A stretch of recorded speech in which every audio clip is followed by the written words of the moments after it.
Who doesn't want a discount? We will always want to spend less than we are actually spending on literally everything. I can't think of a single product or service that people are saying, I wish I paid more on this transaction. Unless literally the more you spend on something, the more you get.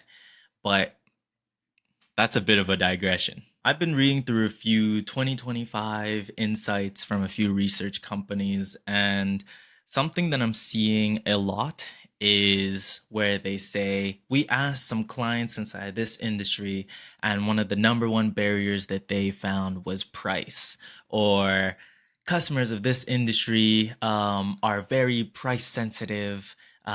They would like lower prices when they indicated things that like if changed, they would buy more or they invest heavier into and stuff like that. You guys get the message. And I thought that's really dumb. I feel like there's no real point in asking customers whether they would like the price of something to be lower. They will always say yes. I cannot, they'll either say yes or they'll be neutral because they're already buying and they're like, I don't really care, right? If it's like something like cybersecurity, they're like, okay, the price it's at right now, I think is fair. That's why they bought it. Anyone who isn't buying it will probably say, the price a little bit steep, whatever, right? You've probably heard that's a bit steep many times inside of your life, whether that was during school when you had to raise money for charity and stuff with those cookies or whatever, and you knock on the door of your neighbor and they say, $10 for cookies, that's a little steep, I'm good, right? Or maybe you're working a sales job at a retail store. You've probably seen customers say, oh, that price for this, I don't think that's fair, I don't think whatever, right? A transaction usually only happens when two parties feel like something is fair. And because big companies have already set the price, it's up for the customer to say, that is fair, here is the exchange, right? We learned this in economics. For as long as something is not $0, it is not literally free, somebody will have a problem with it. That's how the supply and demand chart works. Anything lower on the price thing, and the market won't buy it. They don't think it's fair. So there's no point in asking people, should we lower our price? Do you think that, our price is fair? People will always say yes. If Louis Vuitton came to me and asked me, hey, Victor, would you buy our bag if it was $10? I'd be like, probably. Because I know that it's like 1,000 something. You bring it down to $10. Of course I'll buy it. But they don't want me as a customer.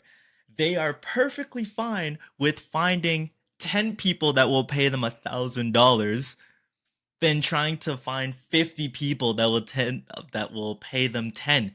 Mathematically, it does not work. They do much better charging at that price. Now, if you're a business person that's really thinking about, what I've just said, you might say, but Victor, that's Louis Vuitton. They're allowed to charge that much because it's about what you feel from having the bag. It's not the bag itself. Bingo. We need to start thinking more about value than we do about price. Price and value sometimes has a bit of a chicken or the egg type of debate. Is it that price is a signal of value, or should our value signal the price, right? And this is a tough one, but screw all of the philosophy. I'm just going to tell you, focus on value. If your customers feel like something is too expensive, then maybe you are trying to charge them a lot of money for something that isn't of much value. Let's take a web development company, for example. If the web development company will only make you the homepage of your website and they're charging you $20,000, just from hearing that, you've probably thought to yourself, I'm not paying for that ever, right? It makes sense. Just the homepage. What am I going to do with that? I have all these other pages on my website that I will need. I could probably get someone to just do the homepage for fractions of that price. And you're exactly right. Now, is it that the price is just too expensive? Maybe. But if you are really gunning for, like, charging $20,000, then you're gonna have to beef up the offer a little bit. Whether that is making the entire website, making it super interactive, having on call help if the website ever goes down, adding in payment features and options and CRM, and you might have to really package this in a way that somebody would say $20,000. That sounds like a pretty good deal. That's a really high number. I know that I picked a really high number and I just went with it, but you can kind of see how it's less about the price itself and it's more so focusing on how you can make the offer more worthwhile. Now, using less of a crazy number, you might want to ask your customers for $100, what do you expect inside of a web development package? Whew, that's a good question because now it's not, oh, I think that this product should be $90. I think it should be 80. I think it should be 110. You're not asking that. You're saying for this value, what do you expect inside the package? And now some customers might say, I think that would just be a homepage. I think that, just making the website and then boom is good. Someone else might put a lot of value on $100 and say, $100? I'm expecting you to do my branding. I'm expecting you to do my CRM. I'm expecting like the full website. But you now know, okay, that's a lot for me to do for just $100. I might not want you as a customer. And everyone below that is kind of what you're gunning for. So, well, below that in like what they expect from you, right? But now we really have a better understanding of supply and demand in that for your customers, $100 and below is what they can afford, and they're looking for services that are within that range. And you're looking at just making, let's say, making the full website as many pages as they want, whatever, and below when it comes to how much you have to actually like give is what you're looking for. So anything above that of, oh, I also want a CRM, oh, I also want you to help us manage like our payment features and stuff like that. Anything above that, you're not touching. You're not touching those customers, those clients, whatever.